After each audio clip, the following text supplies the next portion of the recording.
வணக்கம் தமிழே.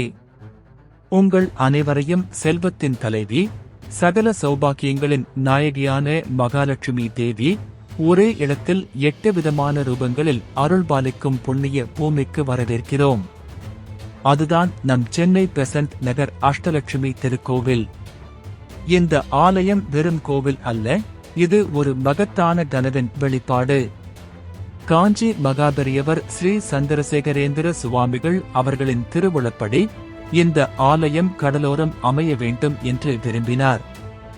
அவருடைய ஆசியுடன் ஸ்ரீ முக்கூர் ஸ்ரீனிவாச வரதாச்சாரியார் சுவாமிகளின் பெரும் முயற்சியால் ஆலயத்தின் பணிகள் தொடங்கி 1976 ஆண்டு ஏப்ரல் 5 கும்பாபிஷேகம் செய்யப்பட்டு பக்தர்களுக்காக திறக்கப்பட்டது. இங்குள்ள கட்டிடக்கலையின் தனிச்சிறப்பு இதன் வடிவம்தான். இந்த திருக்கோவிலே பிரணவ மந்திரமாகிய ஓம் வடிவத்திலும் அஷ்டலட்சுமி சன்னதிகள் அனைத்தும் அஷ்டாங்க விமானம் என்ற தனித்துவமான பாணியிலும் கட்டப்பட்டுள்ளது. வங்கக்கடலின் அலை ஓசையே இங்கு பிரணவ ஓசையாக ஒலிப்பது மேலும் சிறப்பு. இந்த பிரம்மாண்டமான ஆலயத்தை கட்ட பெரும் நிதி தேவைப்பட்ட போது தொழில் துறையில் மிகப்பெரிய நிறுவனமான கோயம்புத்தூர் லட்சுமி மில்ஸ் அதிபர்கள் இந்த தெய்வீக பணிக்கு தாராளமாக பொருளுதவி அளித்தனர். தொழிலுக்கும் செல்வத்துக்கும் அதிபதியான லட்சுமி தேவிக்கே ஆலயம் எழுப்ப வேண்டும் என்ற அவர்களின் பக்தியும் உதவியுமே இந்த புண்ணிய தலம் இன்று நிலைத்திருப்பதற்கு காரணம். அன்னை மகாலட்சுமி எப்படி தோன்றினார் தெரியுமா? தேவர்களும் அசுரர்களும் அமிர்தம் வேண்டி பார்க்கடலை கடைந்த போது அந்த ஆரவாரத்தின் நடுவே தாமரை மலரில் அமர்ந்த கோலத்தில் கையில் பொற்கலசத்துடன் பேரழகும் சகல ஐஸ்வர்யங்களும் திரண்ட வடிவாய் அன்னை மகாலட்சுமி தோன்றினார்.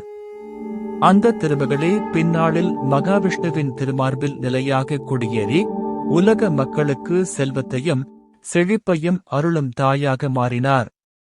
அந்த அன்னை இங்கு 8 வடிவங்களாக, அதாவது அஷ்டலட்சுமிகளாக அருள்பாலிக்கிறாள். தனலட்சுமியாக செல்வத்தையும், வித்யாலட்சுமியாக அறிவையும், சந்தான லட்சுமியாக குழந்தை பேற்றையும், தைரிய லட்சுமியாக மன உறுதியையும், விஜயலட்சுமியாக வெற்றியையும் என 8 விதமான பாக்கியங்களையும் ஒரே சன்னதியில் அள்ளித் தருகிறாள். அலைக்கடலின் ஓசையே பிரணவமாய் ஒலிக்கும் இந்த சிறப்புமிக்க அஷ்டலட்சுமி ஆலயத்தில் நாமும் ஒருமுறையேனும் தரிசனம் செய்து அனைத்து வளங்களையும் பெற்று வாழ்வோம். நன்றி. வணக்கம் தமிழே. இன்னைக்கு நம்ம பார்க்க போற கோயில் என்ன அப்படின்னா, சென்னை நகரத்துல இருக்க பெசநகர் கோயில்ல இருக்க அஷ்டலட்சுமி கோயில்கள். இந்த அஷ்டலட்சுமிகள்ன்றது யாரு? அஷ்டலட்சுமிகள்ன்றது யாரு? இந்த கோயிலை கட்டினது யாரு? இந்த கோயிலோட ஸ்தல வரலாறு என்ன? புராண வரலாறு என்ன? பார்க்கலாம்.